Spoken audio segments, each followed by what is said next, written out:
Welcome to Noya TV please. Subscribe my मेरी channel. बच्ची बताते क्यों नहीं, क्यों लेकर आए हो इसे यहाँ? कविता, ये मेरी बच्ची है। माँ पापा मेरी शादी शिवानी से करने के लिए मान नहीं रहे थे, लेकिन मैं उससे बहुत प्यार करता था। अब वो इस दुनिया में नहीं है, लेकिन सन्निका की जिम्मेदारी मेरी है। इसे मैं अपने पास ही रखूंगा। कविता ये देखकर सुनकर सन्न रह जाती है। कैसी बात कर रहे हैं आप? लोग क्या कहेंगे? मैं कैसे इस बच्चे के साथ जीवन चलाऊंगी? देखिए, इसे देखकर मुझे टेंशन हो रही है।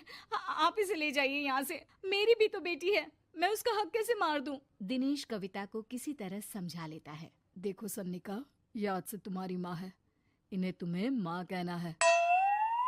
कविता को तो सन्निका को देखना भी गवारा नहीं है, फिर वो उसकी माँ कैसे बन पाती? और शायद दिनेश भी ये हकीकत जानता था। कुछ साल बाद देखिए, अब राधिका बड़ी हो गई है, उसके लिए किसी अच्छे घर का रिश्ता देखिए ना। शादी तो करवानी है ना?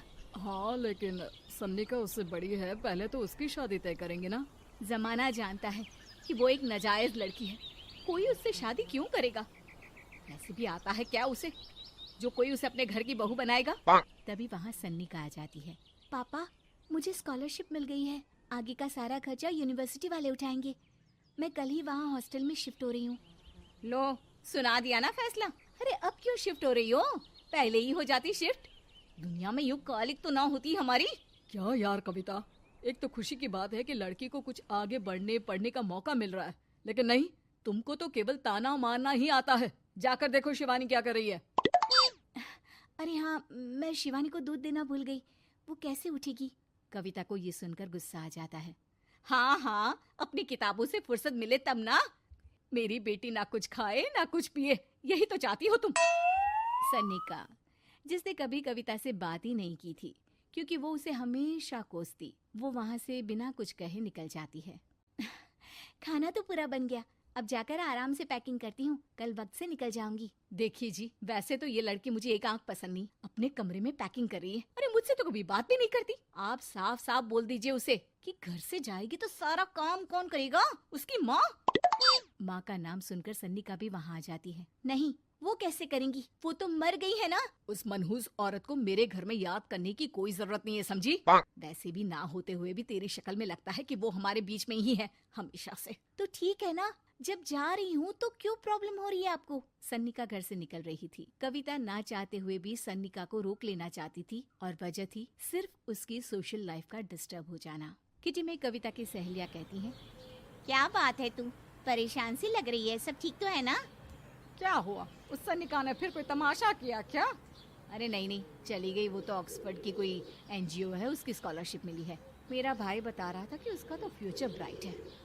अरे चल ना, तुझे क्या, तेरा तो पीछा छूटा उससे। अरे कैसे क्या नहीं, घर का सारा काम करती थी। इसकी छोटी बेटी को भी तो उसी ने संभाला था।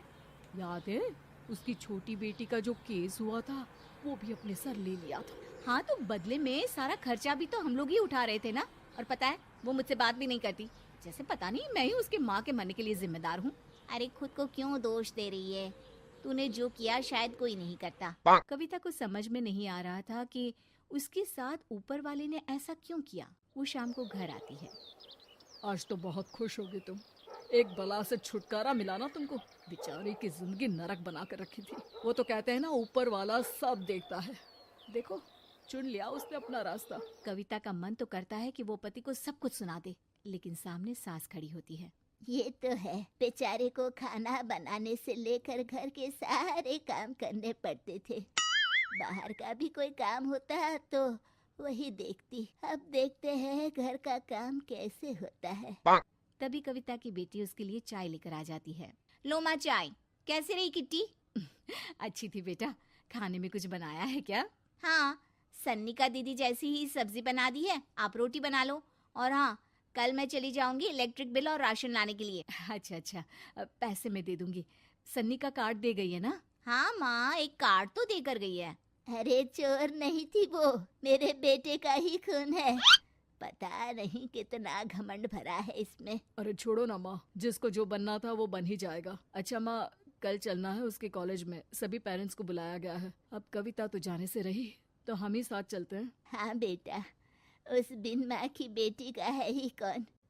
अब क्या था, कविता का गुस्सा फूट पड़ता है। आप लोगों के जैसे तो इंसान नहीं देखे मैंने। अरे मेरे सामने ही अपनी नाजायज बेटी को लाकर बिठा दिया। रोज मैं उसे देखती तो एहसास होता कि कैसे आपने मुझे इतना बड़ा धोखा दिया। जरा सोचिए तो, अगर ऐसा ही कुछ मैंने किया होता तो। अरे रहने दे, क्या नहीं किया तूने उसके बदले में। उस मासूम के साथ क्या क्या करती थी सब जानते हैं हम। अरे छोड़ो ना माँ, ये तो एक बात लेकर बैठ जाती है। चलो सोने चलते हैं। अगले दिन दिनेश और उसकी माँ सन्निका के कॉलेज में जाते हैं। कैसी हो बेटा? मेरा नाम रोशन करना। जरूर पापा। ये ले बेटा, पैसे रख ले। नहीं, वो कविता ने काट दिया है। अरे बेटा, वो माँ है तुम्हारी, उसका नाम क्यों लेती हो? अरे हटाओ भी, क्या ही क्या है उसने इसके लिए, क्यों माँ बोले।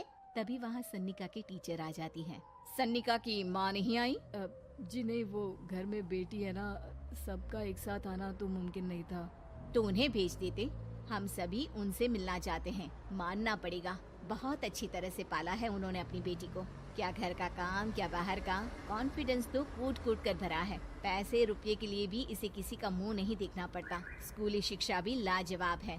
पिता और दादी को एहसास होता है कि जिस कविता के पालन पोषण पर उन्हें हमेशा से शक रहा, वो सन्निका के भविष्य के लिए किसी वरदान जैसा साबित हुआ।